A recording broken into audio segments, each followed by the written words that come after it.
How can this little bean find its place in luxury boutiques, yet also on supermarket shelves?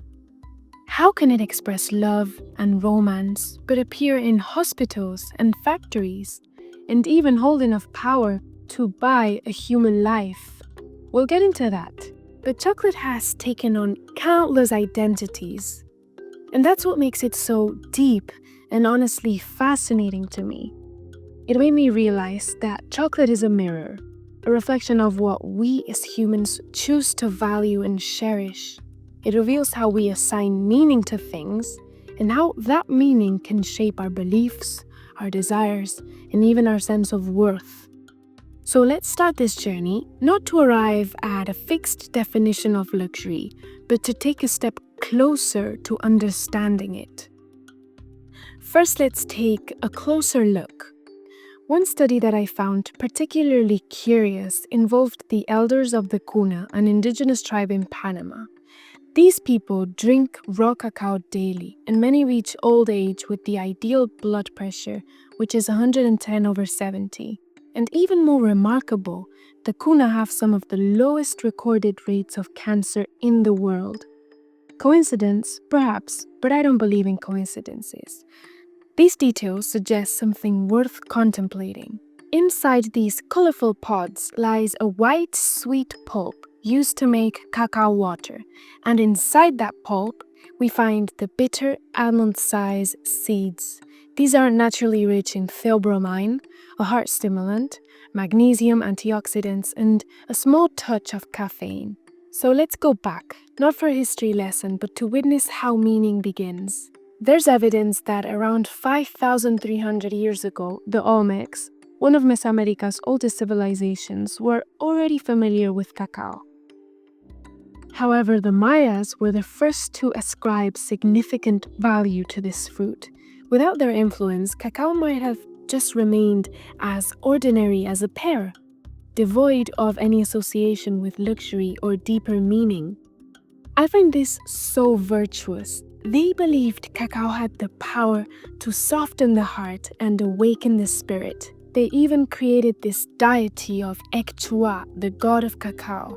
So it's just this deep gratitude and reverence that establishes the basis of meaning. Beyond this, cacao was used as a medicine for treating inflammation and regulating the blood flow in the heart, and even for insect bites. Cacao was also offered during ceremonies such as marriages, births, and funerals. So I strongly believe that the fact that cacao was present in these crucial moments of life, of human life experience, rather than in everyday use, highlights that when life feels meaningful, fragile, or joyful, we give certain things value. We give them meaning, and that meaning inherently creates a profound power. When cacao reached the Aztecs, it was no longer tied to just one deity. It was revered by many gods, each one adding a new layer of meaning. And unlike the Mayas, who enjoyed cacao across social strata, not just in elite context, the Aztecs began to treat it as a more exclusive substance. Before battle, for example, warriors would drink it mixed with chili. It was seen as a source of strength, a cold drink of power. But what made cacao even more valuable wasn't just all of this meaning. It was the effort behind it, I believe. The process was long and labor-intensive. Harvesting, fermenting, drying, it required time, patience, and many hands. I believe this combination, deep meaning paired with real physical effort, amplified the perceived worth of cacao. Naturally, emperors wanted plenty of it. After all, they were believed to be closer to the gods. And this is very curious because over time, these layers of meaning built up, turning cacao into something even greater, a form of currency. I believe an egg could cost around 3 cacao beans, and a human life, a slave, could cost 100 beans, only 100 beans. We see that all of this meaning accumulated has transformed cacao into something transactional, So money was growing from trees. Things are slightly changing now. Hernán Cortés and the Spanish encountered cacao in the early 1500s, and this is really important. They didn't just see the fruit itself, they saw the people treating it as if it held divine powers. So it wasn't the cacao itself that fascinated them, but the reverence surrounding it that truly captivated them. The Aztecas gave it meaning, and in witnessing that, the Spanish perceived value. Sometimes value is contagious. When others treat something as sacred, it becomes hard to see it in any other way. When cacao was brought to Spain, the gods were left behind. Yet the same sense of importance and value that was built up remained. Therefore, it was reserved only for the nobles and the kings. So it transformed into a symbol of status and even fashion, because it was something exotic, mystical, enigmatic, and unique. Europeans, however, found its bitter taste strange and unpleasant, so they sweetened it with sugar, milk, and cinnamon, as you can see. What I find most surreal of it all is something so beneficial to our bodies can be completely transformed by human hand into something that can potentially harm us. It's such a strong juxtaposition. The Industrial Revolution is what enabled chocolate to become an indulgence and a pleasure for everyone. In 1828, Van Houten's cocoa press made powdered chocolate possible, and in 1847, Joseph Fry created the first solid bar, because remember before, chocolate had only been consumed as a drink. So this wasn't just a shift in the meaning or the taste, it also was in the shape, the texture, the aesthetics. However, to meet global demand, cacao plantations were rapidly expanded, especially across West Africa, producing around 70% of the world's cacao. This expansion came at a heavy social cost, with child labor and slavery deeply tied to the industry. I saw a documentary that broke my heart, and I think it's important to acknowledge this because it really highlights what a luxury brand should reject.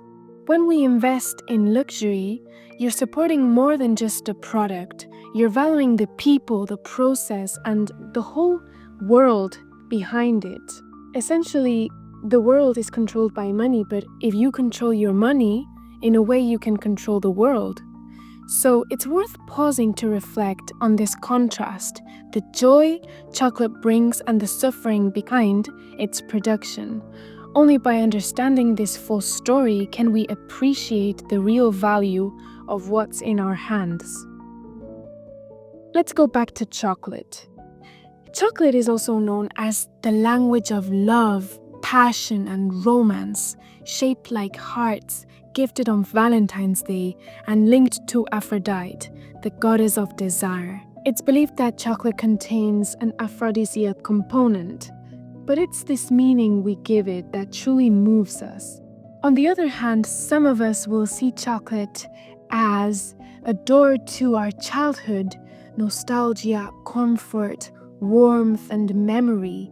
But how does luxury see chocolate? What does chocolate mean for them? As you can see, I've placed these images here just to spark your reflection and make you think a bit. Toque is a brand that I deeply respect. They work with the national tree and they pay their farmers well above the rate of fair trade. Toque is also very intertwined with the idea of time because they not only age their chocolate like wine for some years, but they also connect to ancient values, honoring time, land, and the bean itself, like it's something sacred. Amédée, on the other hand, was named after Cecilia Tessieri's grandmother. It's honestly driven by so much passion and personal journey. Cecilia is one of the world's first females master chocolatiers who traveled across the whole Europe learning the art of chocolate. So there's so much personal journeys involved. Subsequently, Patrick Roger, He is the son of a baker, and his workshops are part of a laboratory, like a gallery where he sculpts life-sized animals and abstract forms from chocolate. So here we see the factor of creativity and personal expression. Valrhona, they supply to chefs around the whole world, and they have their own school called École Valrhona. So for them, prioritizing mastery and the pursuit of technical excellence, precision, and just having a deep understanding of chocolate as a craft is their key. Now we move on to one that's slightly different, De Beauve et Gallet. The man who created this chocolate brand is this man over here who was a pharmacist, and he had a mission to make medicine feel like a pleasure for Marie Antoinette herself. Do you just realize how curious and honestly astonishing this is? The next one honestly also blew my mind just because of the story behind and just how they turned it around and created something new. I'm talking about Godiva. And the story comes from the medieval legend of Lady Godiva. This woman was married to a powerful and evil man who was unfairly taxing the whole village. And in order to protest and help her people, she had to ride unclothed through the whole village. So they have built, in a way, this feminine boldness, generosity, and compassion. This one is so beautiful. Scharfenberger was founded by two best friends. One of them was a doctor and the other a winemaker. Robert was diagnosed with cancer, so he decided to quit his job, and he found an interest in chocolate, and he went for it. Apart from their delicious and ethical chocolate, I think it contains so much emotion and it's such a touching story. The next one I chose to show you is Cacao Sampaca. It's a brand that doesn't try to belong everywhere. It belongs to Barcelona. They include a lot of art, like Antoni Gaudí and many Catalan culture figures. They're also constantly experimenting and exploring with new combinations of cacao and flavors. Moving on to the last ones, Venki reshapes chocolate in a different way. Alegría, they create this atmosphere of joy, harmony, radiance, and delight. Just a comfortable space to be happy in a simple way. So it's so incredible because we see how luxury means different things for every person. Maybe someone will value happiness and laughter with their loved ones as a luxury. So this is a space to experience that emotion. The last one is dandelion chocolate, which only focuses on two ingredients, cacao beans and cane sugar. Though I have to say that I really love a dark chocolate, a higher percentage of cacao. But what really stood out to me with this brand is that they have a really immersive customer experience. With this I mean that they offer factory tours, chocolate making classes, origin trips. So they genuinely value their customers and the humans that are interested in their chocolate. I hope that the point that I'm trying to make about chocolate being more than just a food, being a kind of lens and a mirror that reflects what we value, how we assign meaning, and what we choose to care about, because we choose the things that we value. The fact that behind every bar lies intention and the human hand that brings it to life. But no matter how it's transformed or reimagined, it all goes back to the same tree, the humble cacao, rooted in nature and history. And understanding luxury then is really about understanding these connections between nature, culture, and the choices we make. This certainly helped me understand a bit more into the world of luxury. So I really hope you enjoyed this video, and I hope to see you very, very soon.